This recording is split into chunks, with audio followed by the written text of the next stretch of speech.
En première ligne de la finale des 1000 Superbikes, on retrouve Sébastien Gimbert, auteur d'une Superpole d'anthologie en 1:38.733. Il devance son compère Erwan Nigon, Loïc Napoléon, dont c'est la première qualification en première ligne avec sa BMW chaussée en Michelin, et Anthony Loiseau, revenu sur Kawasaki Z1000R, mais lui aussi chaussé en Michelin. Le manufacturier français squatte la première ligne et les deux Kawa officiels de Dacosta et Leblanc sont relégués en deuxième ligne avec Freddy Forêt et David Muscat sur Ducati. Au feu vert, ça part très fort pour Gimbert qui passe en tête au premier virage devant Dacosta, Napoléon, Nigon et Leblanc. D'entrée de jeu, on voit qu'il va tout faire pour prendre le large.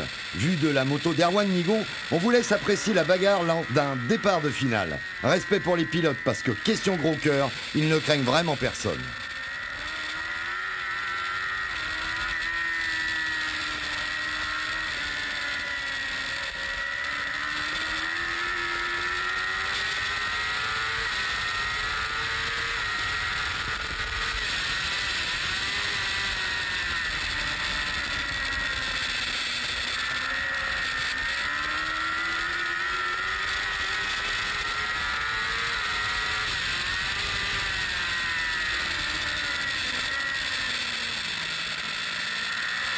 Ce premier tour, malheureusement, est marqué par la chute de Yann Soter. Cédric Tangre et Sébastien Prunière, le safety car, entre en piste et neutralise la course.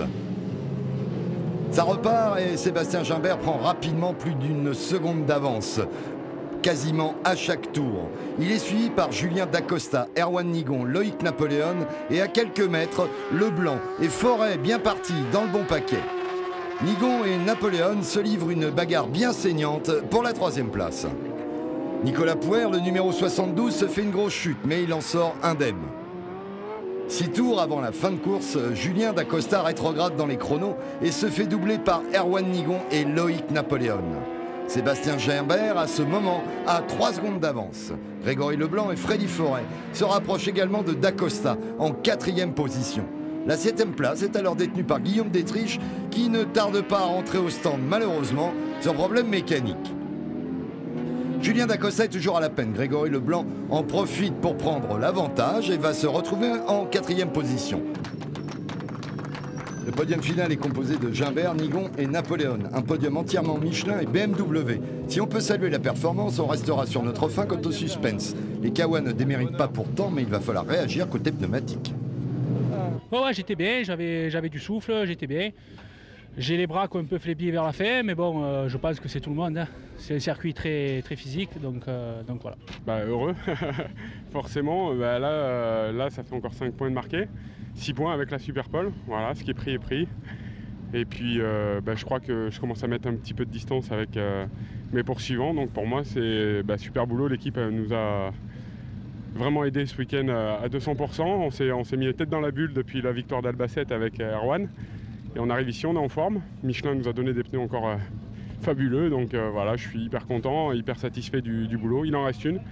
Et pour repartir ce soir heureux.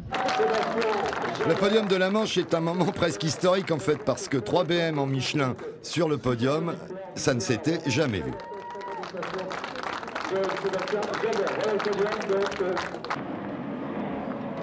Pour la 2e finale des 1000, Dacosta a décidé de montrer que son résultat de la première course n'était vraiment pas de son niveau. Il fait un très beau départ devant Nigon, Gimbert, Leblanc, Napoléon et Loiseau. Il part fort et résiste aux attaques des BMW.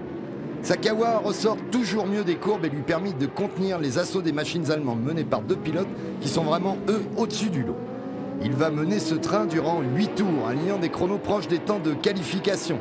Apparemment, entre les 2 manches, son équipe a trouvé des solutions et il peut se battre à armes égales. Le moteur Kawasaki ne manque pas de puissance, ce qu'il faut, c'est arriver à la faire passer au sol. La bagarre dure un peu, mais Julien doit avant tout abdiquer face à ce diable de Nigon qui a envie de prendre sa revanche sur Gimbert, vainqueur du matin. En 2e place, il subit alors Gimbert et résiste tout ce qu'il peut. Gimbert finira tout de même par passer. C'est chaud de chez chaud et les positions sont établies dans l'ordre. Gimbert, Nigon, Dacosta. Quand un drapeau rouge stoppe les débats au 15e tour. Des super bastons, c'est émouvant de se battre comme ça et de devoir faire des calculs plus ou moins de stratégie de course, etc. Et ouais, c'est top quoi, c'est cool pour le public, j'espère que tout le monde s'est fait plaisir. 6e manche de la saison et Gimbert score 128 points. Nigon 110 et Dacosta 97. Premier pilote Kawasaki tout de même.